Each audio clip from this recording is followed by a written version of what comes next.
Alam nyo mga kapasma, itong video nito tapusin nyo para to sa mag-asawa, no. So itong babae nagsasabi na kami daw na mag-asawa hindi pa kasal sa Katoliko.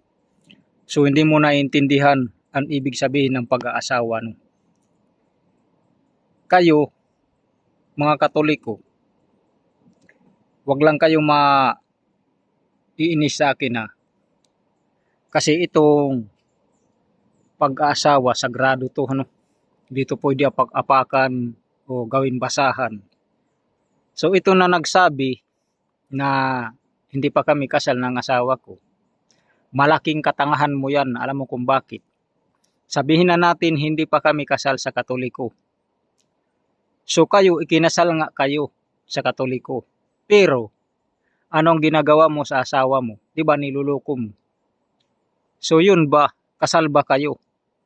Hindi, ang ibig sabihin ng kasal, alam mo, nananatili ka niyan sa isang lalaki na matapat. Yan ang ibig sabihin na kasal ka. Kahit sino pang lalaki ang manligaw sa'yo, kung talagang matino ka, hindi ka na magpapaligaw o hindi ka magpapagalaw kasi nga, kasal ka nga sa isang lalaki. Diba? Kaya yan ang masasabi ko.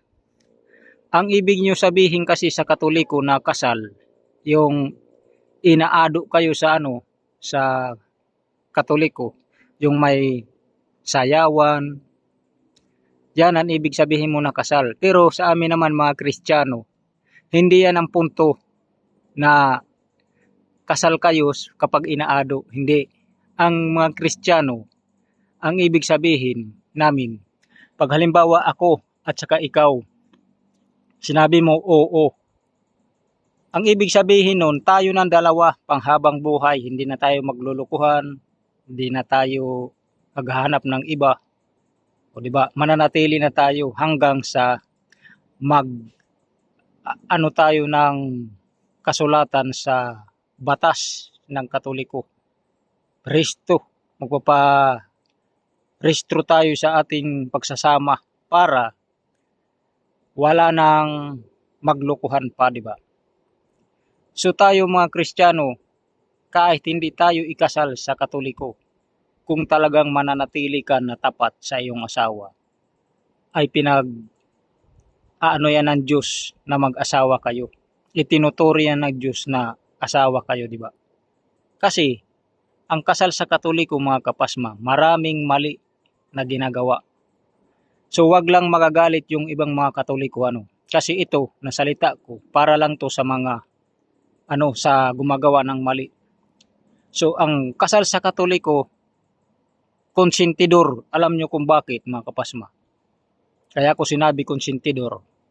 Minsan itong pare magpapakasal bading, lalaki sa lalaki, tumboy, babayi sa babayi. Yan ba? Utos ba yan ng Bible? Di ba may Bible kayo?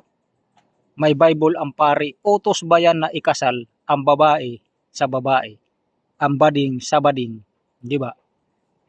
Utos ba yan? Hindi yan utos, wala yan sa Biblia. Kaya ka nga naging pare para ituwid ang mali, di ba? Kaya paano nyo sa amin sasabihin na kaming mga hindi pa ikinakasal sa inyo ay hindi pa kami mag-asawa? Isa nyo yung katangahan na ginagawa. Kami, kahit hindi pa kami ikinakasal, hindi namin niluloko yung mga asawa namin, no? Kahit nasa bukid kami, pag-uwi namin, bahay lang, trabaho, kayo. Magaganda nga yung mga damit nyo, may pera nga kayo, pero paglalabas nyo, kahit sino-sino lalaki, sino babae ang kasalamuha nyo. Kaya magkaiba tayo mga kapasma. Kaya hindi nyo pwede sa akin ipagmalaki yung sinasabi nyong kasal. Kasi marami ikinasal sa Katoliko, kinasal ngayon, bukas, naghiwalay. Kinasal ngayon, nagpunta sa Maynila, nagpabingbang sa iba. So yun lang, patunayan nyo sa akin, tama ang kasal nyo. Ang kinakasal sa Katoliko, dumadaan yan sa aral ni Kristo bago kayo magsama, mga kapasba. Kaya yung mga mag-asawa na hindi pa kinakasal, sabi nyo nga, huwag nyo yung pakikialaman, baka mas marunong pa yan sa inyo. So yun lang mga kapasma.